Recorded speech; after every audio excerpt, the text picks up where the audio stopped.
Hello and Merry Christmas. Here we are at the end of the Advent season. Christmas is upon us, bearing down on us, many may feel. We're right at the edge between two worlds, between Christmas and all that it brings and everything else, what we'll find on the other side of this holiday. And we celebrate Christmas every year at this time of year because it is now when we begin to notice the lengthening of the days. Up until now, the days were getting shorter and then shorter still. The dark night seemed to be wanting to swallow up the light, but tomorrow, we will notice that the sun will set on our city, but just a bit later in the evening, and the day will be just that much longer.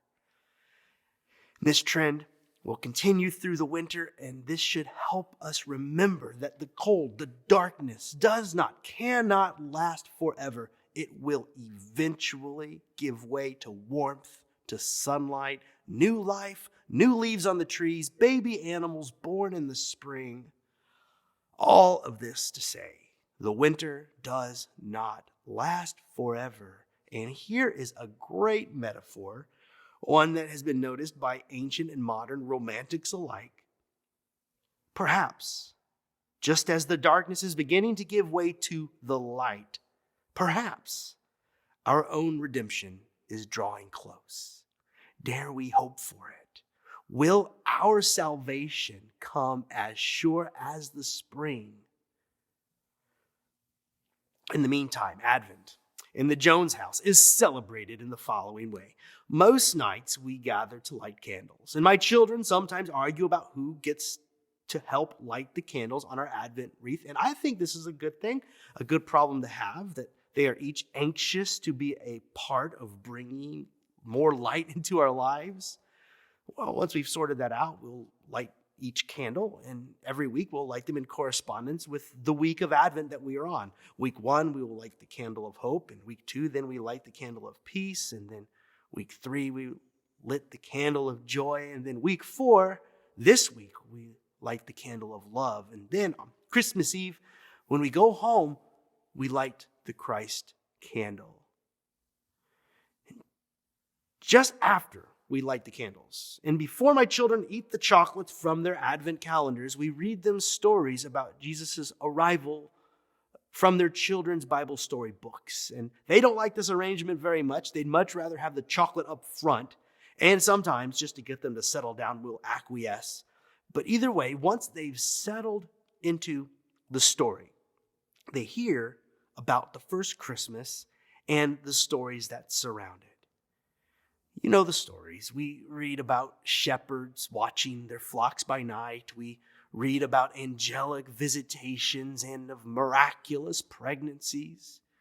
We read of the joy of Mary and her cousin Elizabeth, of Simeon and Anna waiting by the temple for their Savior, waiting, and waiting, year in and year out, until he finally comes.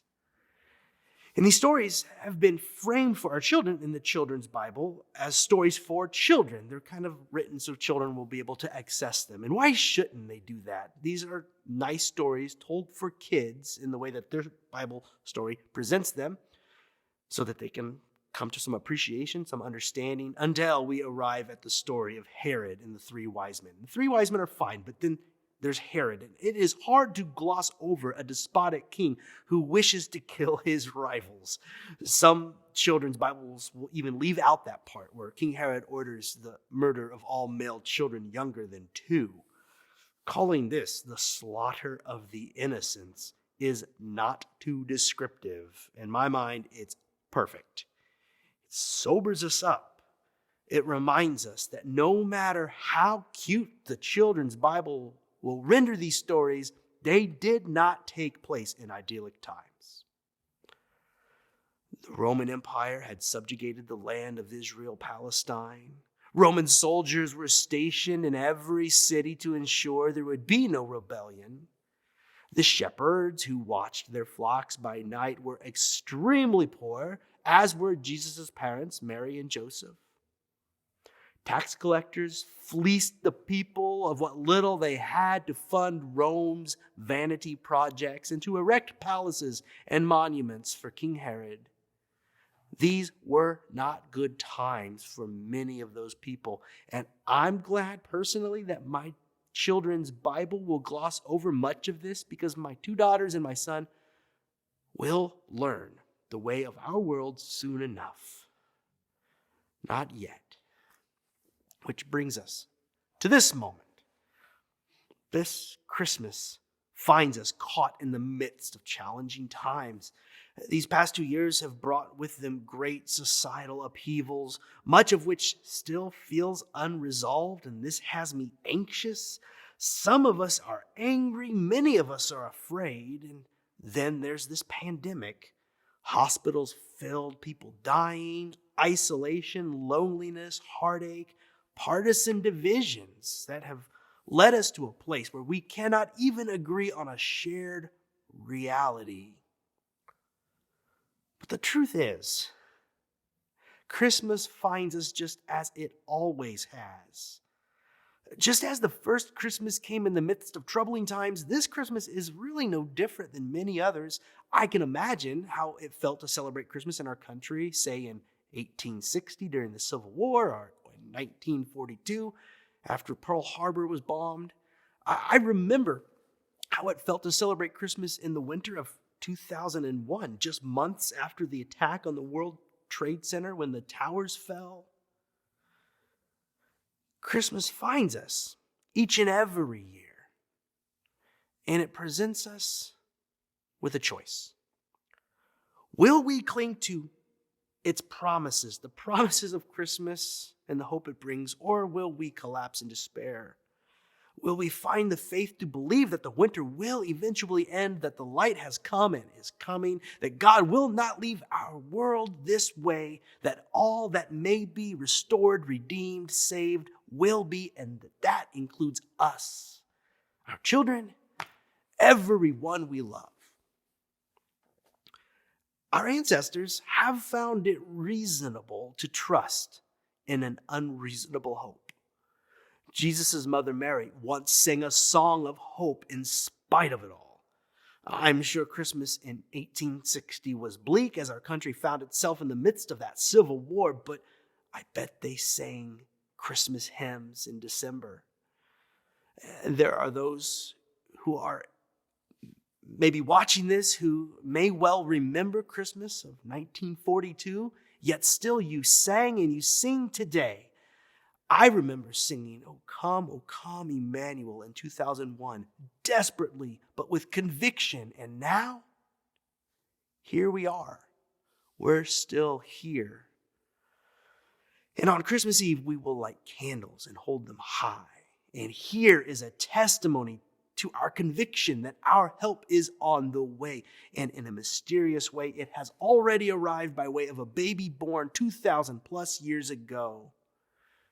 When we hold our candles high, we hold in our hands a rebuke to the dark night and remember that the morning light will find us. The sun will rise on Christmas morning to a new day filled with new possibilities. In the years to come, we will remember these hard times, but with the advantage of having experienced the presence of God sustaining us throughout, giving us strength to endure and to make it through the valley of the shadow of death and onto the life of spring, still waters, and green pastures. If you find yourself struggling to find this faith, keep your head up. That's me too sometimes. Even this year, it's been me. But on this Christmas, I've been blessed with enough faith for the both of us. So hold on. Our help is on the way. The dark night is ending. Spring is just around the corner. Our salvation is very near. In fact, it may well have found us. And here's my prayer. Please, God, this Christmas, make it so.